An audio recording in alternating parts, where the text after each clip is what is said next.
कृष्णा। राधे राधे। सभी भक्तों को सादर प्रणाम। आप सभी भक्तों का दिन मंगलमय हो।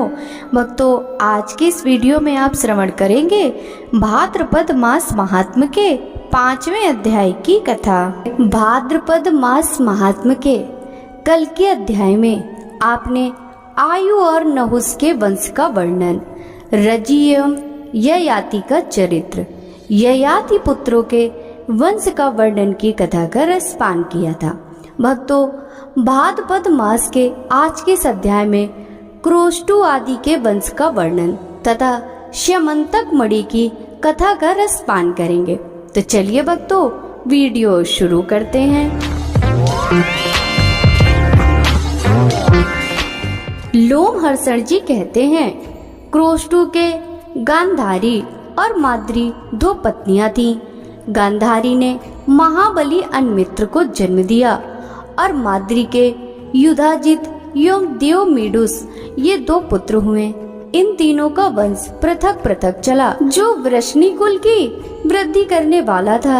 माद्री के दो पुत्र सुने जाते हैं, वृष्णि और अंधक। वृष्णि के भी दो पुत्र थे, श्वाफल्क और चित्रक। श्वाफल्क बड़े धर्मात्मा थे।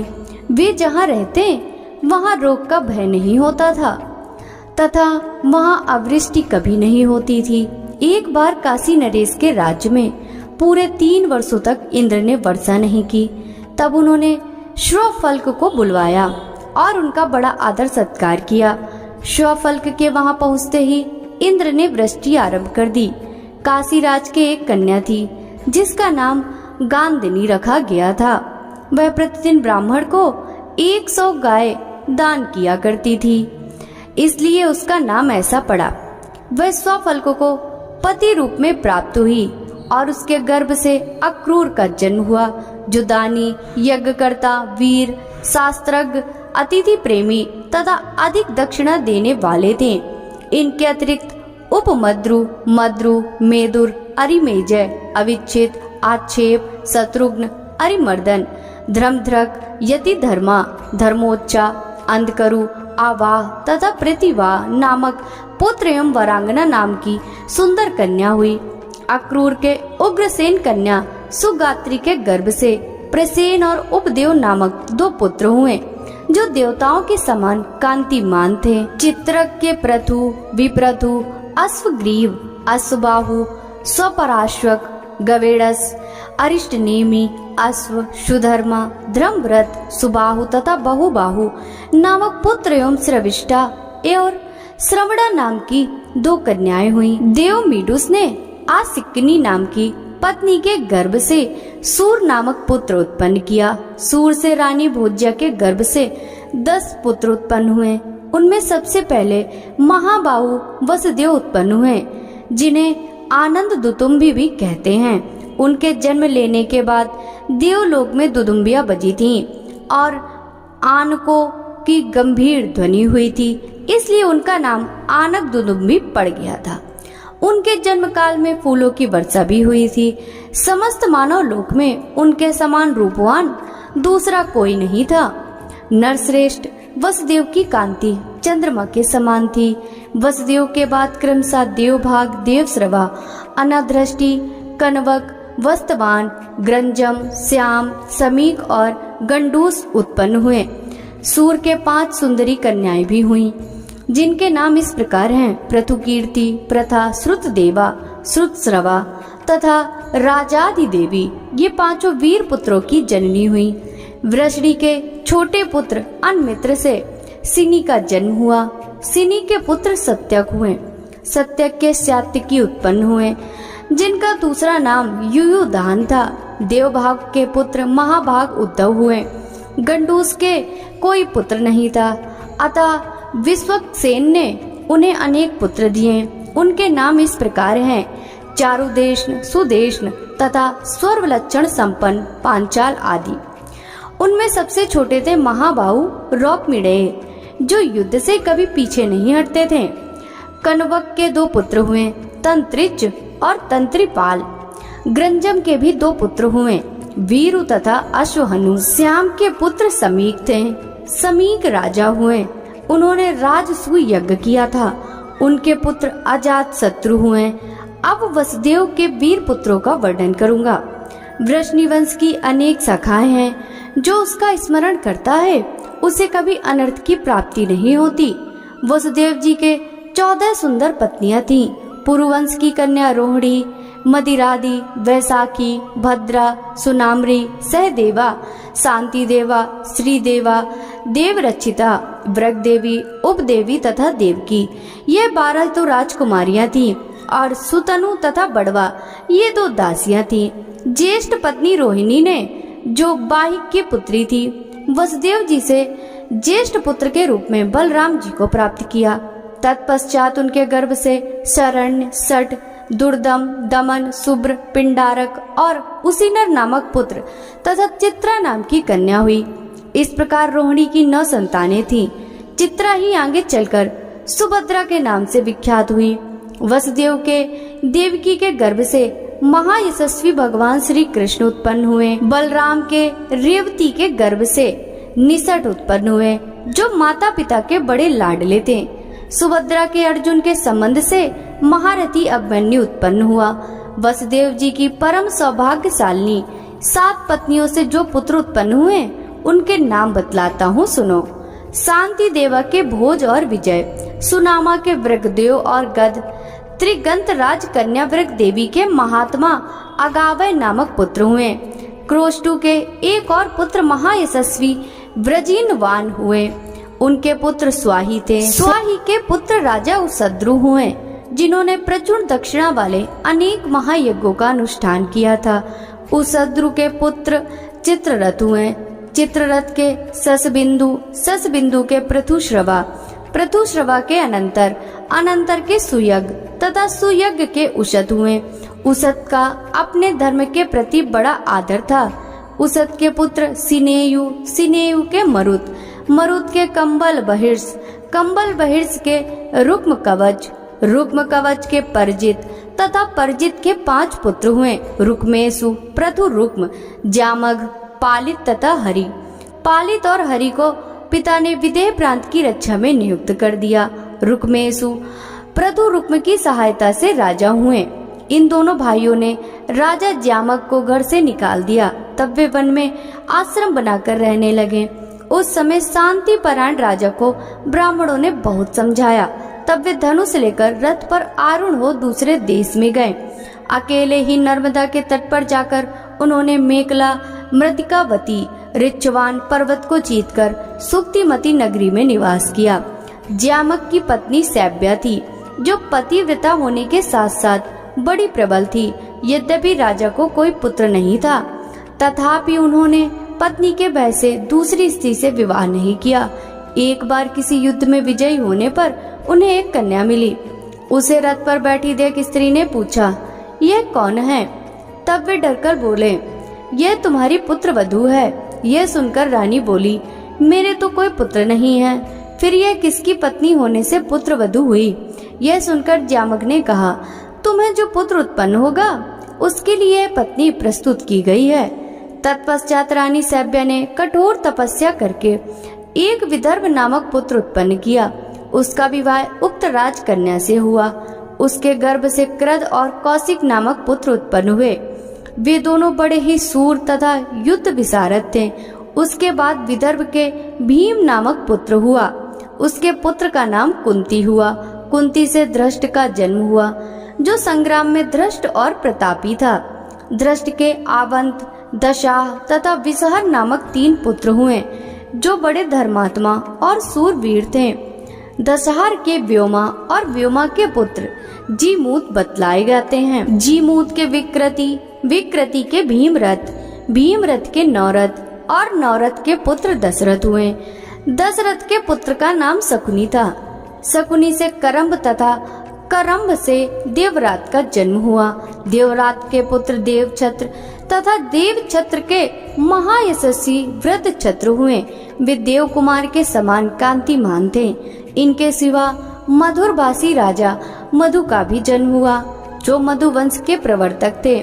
मधु के उनकी पत्नी वैदर्भी से नरश्रेष्ठ पुरुद्वान की उत्पत्ति हुई। मधु की दूसरी पत्नी इक्ष्वाकु वंश की कन्या थी। उससे सर्वगुण संपन्न संतान हुई, जो सात्वत कुल की कीर्ति को बढ़ाने वाले थे। सत्ववान से सत्गुण संपन्ना कौशल्या से भजमान, देवाव्रत, अंधक तथा वृष्टि नामक पुत्र उत्पन्न किए। इनके 4 कुल यहाँ विस्तार पूर्वक बतलाए गए हैं। भजमान के 2 स्त्रियां थीं। एक का नाम था बाहक सृंजयी और दूसरी का नाम था उपबाहक सृंजयी। उन दोनों के गर्भ से बहुत से पुत्र उत्पन्न हुए, कृमि, क्रमण, धृष्ट, सूर तथा पुरंजय। ये भजमान के बाहक सृंजयी से उत्पन्न हुए थे। आयुताजित, सहस्त्राजित, शताजित और दासक ये भजमान द्वारा उपबाहक सृंजयी के गर्भ से उत्पन्न हुए पुत्र थे। राजा देवाव्रत यज्ञ परायण रहते थे। उन्होंने सर्वगुण संपन्न पुत्र होने के उद्देश्य से भारी तपस्या की। तपस्या में संलग्न होकर वे पषाणना के जल का आचमन करते थे। सदा ऐसा ही करने के कारण उस नदी ने उनका प्रिय करना चाहा। कल्याण पय नरेश, देवाव्रत के अभीष्ट की सिद्धि कैसे हो, इस चिंता में देर तक पड़ी रहने पर भी पराणसा सहसा किसी निश्चय पर न पहुंच सकी। उसे ऐसी कोई स्त्री न मिली जिसके गर्भ से वैसा सुयोग पुत्र उत्पन्न हो सके। तब उसने ये निश्चय किया कि मैं स्वयं ही चलकर इनकी सधर्मिणी बनूंगी। यह विचार कर पड़ासना ने एक परम सुंदरी कुमारी का रूप धारण करके राजा को पति रूप में वरण किया। राजा ने उसकी कामना की। तदंतर उन उदार बुद्धि वाले नरेश ने उसमें एक तेजस्वी गर्भ की स्थापना की। तत्पश्चात 10वें महीने में पराणसा ने देवाव्रत के शर्ण गुण संपन्न पुत्र प्रभु को जन्म दिया। इस वंश के विषय में पुराणों के ज्ञाता देवाव्रत के गुणों का बखान करते हुए निम्नांकित प्रसिद्ध गाथा का गान करते हैं। हम जैसे आगे देखते हैं वैसे ही दूर और भी निकट दिखते हैं। हमारी दृष्टि में प्रभु सब मनुष्यों में श्रेष्ठ और देवाव्रत तो देवताओं के तुल्य हैं। प्रभु और देवाव्रत के संपर्क में आकर 1074 मनुष्य अमरत्व को प्राप्त हो चुके हैं। प्रभु का वंश बहुत बड़ा था। उसमें सबके सब यज्ञ परायण, महादानी, बुद्धिमान, ब्राह्मण भक्त तथा सुदृढ़ आयु धारण करने वाले थे। मृत्तिकावतीपुरी में भोज वंश के क्षत्रिय रहते थे। अंधक से कास्य की कन्या ने 4 पुत्र प्राप्त किए, कुकुर, भजमान, सशक और बल बहिर्ष। कुकुर के पुत्र वृष्टि, वृष्टि के कपोत रोमा, कपोत रोमा के तित्तिरी और पुनर्वसु के अभिजित तथा अभिजित के आहुक और श्राहुक नामक 2 जुड़वा पुत्र हुए। इनके विषय में ऐसी गाथा प्रसिद्ध है। आहुक किशोरावस्था के समान आकृति वाले थे। वे 80 कवच धारण किए हुए अपने श्वेत वर्ण वाले परिवार के साथ पहले यात्रा करते थे, जो भोजवंशी आहुक के दोनों ओर चलते थे। उनमें से कोई ऐसा नहीं था जो पुत्रवान न हो, 100 से कम दान करता हो, 1000 या 100 से कम आयु वाला हो, अशुद्ध कर्म करता हो अथवा यज्ञ ना करता हो। भोजवंशी आहुक की पूर्व दिशा में 21,000 हाथी चलते थे, जिन पर सोने चांदी के हौदे कसे होते थे। उत्तर दिशा में भी उनकी उतनी ही संख्या होती थी। भोजवंशी प्रत्येक भोपाल की भुजा में धनुष की प्रत्यंचा के चिन्ह होते थे। अंधक वंशियों ने अपनी बहन आहुकी का विवाह अवंती नरेश से किया था। आहुक के कास्य के गर्भ से देवक और उग्रसेन नामक 2 पुत्र हुए। देवक के 4 पुत्र थे, देववान, उपदेव, शनदेव तथा देवरक्षक। इनके सिवा 7 कन्याएं भी थीं, जिनका विवाह वसुदेव जी के साथ हुआ। इनके नाम इस प्रकार हैं: देवकी, शांति देवा, सुदेवा, देवरक्षिता, व्रक देवी, उपदेवी और सुनामरी। उग्रसेन के 9 पुत्र थे, जिनमें कंस बड़ा था। उससे छोटे न्यवग्रोध, सुनामा, कंग, सुभूषण, राष्ट्रपाल, सुतनु, अनावृष्टि तथा पुष्टिमान थे। इनकी 5 बहनें थीं: कंसा, कंसवती, सुतनु, राष्ट्रपाली तथा कंका। यहाँ तक कुकुरवंशी उग्रसेन और उनकी संतानों का वर्णन हुआ। भजमान के पुत्र विदुरथ हुए, जो रथियों में प्रधान थे। विदुरथ के सूरवीर राजाधिदेव हुए। राजाधिदेव के पुत्र बड़े पराक्रमी थे। उनके नाम इस प्रकार हैं: दत्त, अतिदत्त, सोडाश्व, श्वेतवाहन, समी, दंत शर्मा, दंत शत्रु तथा शत्रुजित। इन सबकी 2 बहनें थीं जो श्रवणा और श्रविष्ठा के नाम से विख्यात हुई। समी के पुत्र प्रतिछत्र थे, प्रतिछत्र के पुत्र स्वयंभोज, स्वयंभोज से हदीक हुए, हदीक से बहुत से पुत्र उत्पन्न हुए जो भयानक पराक्रम करने वाले थे। उनमें कृतवर्मा सबसे ज्येष्ठ और शतधन्वा मध्यम था। शेष भाइयों के नाम इस प्रकार हैं: देवांत, नरांत, विभस, वैतरण, सुदांत, अतिदांत, निष्काश और कामदंभक। देवांत के पुत्र विद्वान कंबल बहिर्ष हुए। उनके 2 पुत्र थे, असभौजा और तामसौजा। असमौजा के कोई पुत्र नहीं हुआ। उन्हें सुदृष्ट, सुचारु और कृष्ण ये पुत्र गोद में प्राप्त हुए। इस प्रकार अंधकवंशी क्षत्रियों का वर्णन किया गया। ऊपर कहे आए हुए कि क्रोष्टु के 2 पत्नियां थीं, गंधारी और माद्री।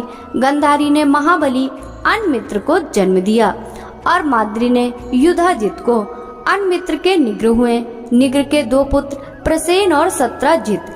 ये दोनों ही शत्रु सेना को परास्त करने वाले थे। भगवान सूर्य सत्राजित के प्राणोपम सखा थे। एक दिन रात्रि बीतने पर रथियों में श्रेष्ठ सत्राजित रथ पर आरूढ़ हो स्नान एवं सूर्य स्नान करने के लिए जल के किनारे गए। जब वे सूर्य पर स्नान करने लगे उस समय भगवान सूर्य तेजो मंडल से युक्त स्पष्ट दिखाई देने वाला रूप धारण करके उनके आगे प्रकट हो गए। तब राजा सत्राजित ने सामने खड़े हुए सूर्य देव से कहा, प्रभु, आप जिसके द्वारा सदा संपूर्ण लोगों को प्रकाशित करते हैं वह मणि रत्न मुझे देने की कृपा करें। उनके यो कहने पर भगवान भास्कर ने उन्हें दिव्य स्यमंतक मणि प्रदान की। सत्राजित ने उसे गले में पहनकर अपने नगर में प्रवेश किया। यह देखो, सूर्य जा रहे हैं। इस प्रकार नगर के लोगों को आश्चर्य में डालकर वे अंतःपुर में पहुँचे। सत्राजित ने वह उत्तम मणि अपने छोटे भाई प्रसेनजित को दे दी क्योंकि वे उसको बहुत प्यार करते थे। वह मणि अंधकवंशी यादवों के घर में सुवर्ण उत्पन्न करती थी। वह जहाँ रहती उसके निकटवर्ती जनपदों में मेघ समय पर वर्षा करता तथा किसी को रोग का भय नहीं रहता। एक बार भगवान श्री कृष्ण ने प्रसेन के सम्मुख वह स्यमंतक नामक मणि रत्न लेने की इच्छा प्रकट की, किंतु इसे वे न पा सके। समर्थ होने पर भी भगवान ने उसका बलपूर्वक अपहरण नहीं किया। एक दिन प्रसेन उस मणि रत्न से विभूषित हो वन में शिकार खेलने के लिए गए। वहाँ स्यमंतक के लिए ही एक सिंह के माथे से मारे गए। सिंह उस मणि को मुख में दबाए भागा जा रहा था। इतने में ही महाबली ऋक्षराज जाम्बवान उधर आ निकले। वे सिंह को मारकर मणि रत्न ले अपनी गुफा में चले गए। इधर वृष्णि और अंधक वंश के लोग यह संदेह करने लगे कि हो न हो श्री कृष्ण ने ही मणि के लिए प्रसेन का वध किया है, क्योंकि उन्होंने एक बार वह मणि प्रसेन से मांगी थी। भगवान श्री कृष्ण ने यह कार्य नहीं किया था तो भी उन पर संदेह किया गया। अतः अपने कलंक का मार्जन करने के लिए वे मणि को ढूंढ लाने की प्रतिज्ञा करके वन में गए। कुछ विश्वसनीय पुरुषों के साथ प्रसेन के चरण चिन्हों का पता लगाते हुए वे उस स्थान पर गए जहां प्रसेन शिकार खेल रहे थे। गिरिवर ऋक्षवान तथा उत्तम पर्वत विंध्य पर उनका अन्वेषण करते हुए वे लोग थक गए। अंत में श्री कृष्ण ने एक स्थान पर घोड़े सहित मरे हुए प्रसेन की लाश देखी, किंतु वहां मणि नहीं मिली। तदंतर थोड़ी ही दूर पर ऋक्ष के द्वारा मारे गए सिंह का शरीर दिखाई पड़ा। ऋक्ष अपने चरण चिन्हों से पहचाना गया। उन्हीं चिन्हों के द्वारा भगवान श्री कृष्ण जाम्बवान की गुफा के द्वार पर पहुँचे। वहां उन्हें बिल के भीतर से किसी धाई की कही हुई यह वाणी सुनाई दी, मेरे सुकुमार बच्चे तू मत रो। सिंह ने प्रसेन को मारा और सिंह जाम्बवान के हाथ से मारा गया। अब यह स्यमंतक मणि तेरी ही है। यह आवाज सुनकर भगवान श्री कृष्ण ने उस गुफा के द्वार पर बलराम जी के साथ अन्य यादवों को बिठा दिया और स्वयं उन्होंने गुफा के भीतर प्रवेश किया। बिल के भीतर जाम्बवान दिखाई दिए। भगवान वासुदेव से लगातार 21 दिनों तक उनके साथ बाहु युद्ध किया। इसी बीच में बलदेव आदि यादव द्वारका लौट गए और सबको श्री कृष्ण के मारे जाने की सूचना दे दी। इधर भगवान वासुदेव ने महाबली जाम्बवान को परास्त करके उनकी कन्या जाम्बवती को उन्हीं के अनुरोध से ग्रहण किया। साथ ही अपनी सफाई देने के लिए वह स्यमंतक मणि भी ले ली। तत्पश्चात ऋक्षराज की अभ्यर्थना करके वे बिल से निकले और विनीत सेवकों के साथ द्वारका में गए। वहां सब यादवों से भरी सभा में श्री कृष्ण ने वह मणि सत्राजित को दे दी। इस प्रकार मिथ्या कलंक लगने पर भगवान श्री कृष्ण ने स्यमंतक मणि को ढूंढ निकाला और उसे देकर अपने ऊपर आए हुए कलंक का मार्जन किया। सत्ताजित के 10 पत्नियां थीं। उन्हीं के गर्भ से 100 पुत्र हुए, जिनमें 3 अधिक प्रसिद्ध थे, भंगकार, वातपति और वसुमेध। सत्राजित के 3 कन्याएं भी थीं, जो सब दिशाओं में विख्यात थीं, सत्यभामा, व्रतनी तथा प्रस्वापिनी। इनमें सत्यभामा सबसे उत्तम थी। उसका विवाह पिता ने श्री कृष्ण के साथ कर दिया। जो भगवान श्री कृष्ण के इस मिथ्या कलंक का श्रवण करता है, उसे मिथ्या कलंक कभी स्पर्श नहीं करता। श्री कृष्ण ने सत्राजित को स्यमंतक मणि दी। उसका अक्रूर ने भोजवंशी सतधन्वा के द्वारा अपहरण करा दिया। महाबली सतधन्वा सत्राजित को मारकर वह मणि ले आया तथा अक्रूर को दे दी। अक्रूर ने उस उत्तम रत्न को लेते हुए सतधन्वा से प्रतिज्ञा करा ली कि मेरा नाम न बताना। पिता के मारे जाने पर मनस्वी सत्यभामा दुख से आतुर हो उठी और रथ पर आरूढ़ हो वारणावत नगर में गई। वहां अपने स्वामी श्री कृष्ण को सतधन्वा की सारी करतूतें बतलाकर उनके पास खड़ी हो आंसू बहाने लगी। तब भगवान श्री कृष्ण तुरंत ही द्वारिका आ पहुँचे और अपने बड़े भाई बलराम जी से बोले, प्रभु, प्रसेन को तो सिंह ने मार डाला और सत्राजित को सतधन्वा ने। अब स्यमंतक मणि मेरे अधिकार में आने वाली है। अब मैं ही उसका उत्तराधिकारी हूँ, इसलिए शीघ्र ही रथ पर बैठिए और महारथी सतधन्वा को मारकर मणि छीन लीजिए। महाबाहु, अब स्यमंतक हम लोगों का ही होगा। तदंतर सतधन्वा और श्री कृष्ण में घोर युद्ध हुआ।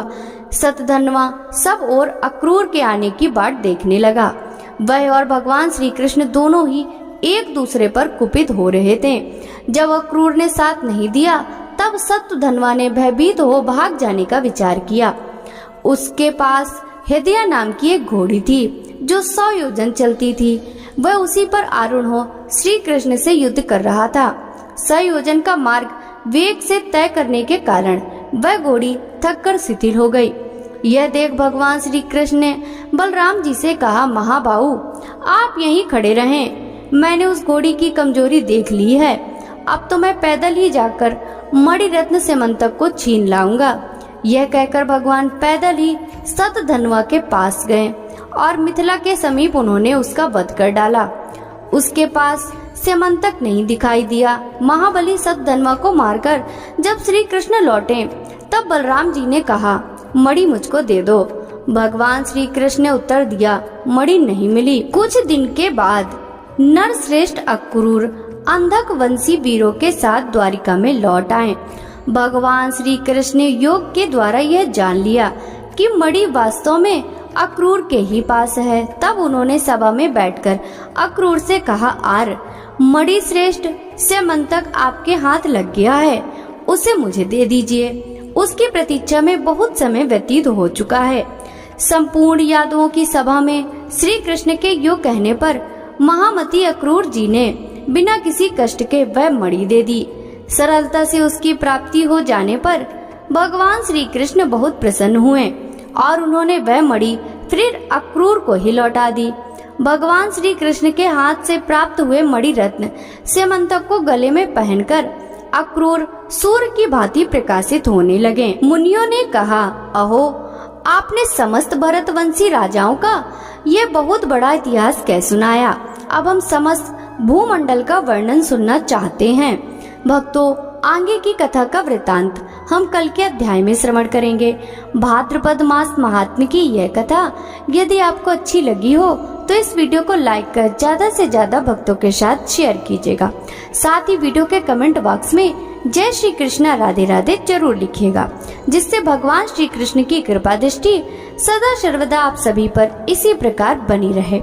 आपसे मिलते हैं भाद्रपद मास महात्म्य के अगले अध्याय की कथा के साथ। तब तक सभी भक्तों को हरे कृष्णा राधे राधे।